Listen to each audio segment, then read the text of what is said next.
Drugs నివారణలో ప్రభుత్వం విఫలమైందని మాజీ మంత్రి గుడివాడ అమర్నాథ్ విమర్శించారు. నియంత్రించాల్సిన ప్రభుత్వ పెద్దలే దీన్ని ప్రోత్సహిస్తున్నారని ఆరోపించారు. కూటమి ప్రభుత్వానికి ఓటేసిన ప్రజలు ఈ విషయంపై ఆలోచించాలన్నారు.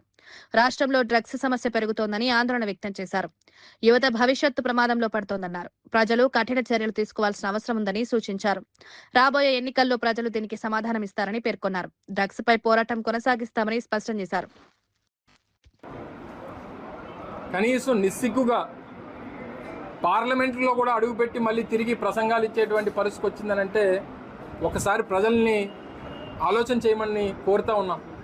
మనం ఎవరికి ఓటేసాం, ఓటేసినటువంటి వారు ఏం చేస్తూ ఉన్నారు.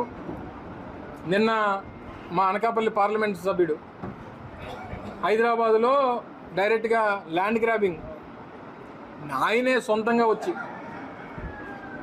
హైదరాబాద్లో ల్యాండ్ గ్రాబింగ్ చేసేటువంటి పరిస్థితులు ఎంపీలు, ఎమ్మెల్యేలు, ఈ పరిస్థితుల్లో కూటమి ప్రభుత్వానికి సంబంధించినటువంటి ప్రజాప్రతినిధులు ఉన్నారంటే ఓటేసినటువంటి ప్రజలు సిగ్గుపడాలో, ఓటేసుకొని అధికారం చలాయిస్తున్నటువంటి ఆ నాయకులు సిగ్గుపడాలో,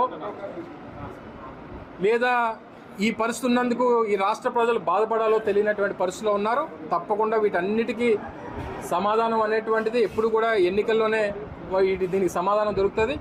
దాని వరకు మా తాలూకా పాత్ర ప్రతిపక్షంగా వైఎస్ఆర్ కాంగ్రెస్ పార్టీ జగన్మోహన్ రెడ్డి గారి నాయకత్వంలో మా పాత్ర మేము పోషిస్తాం.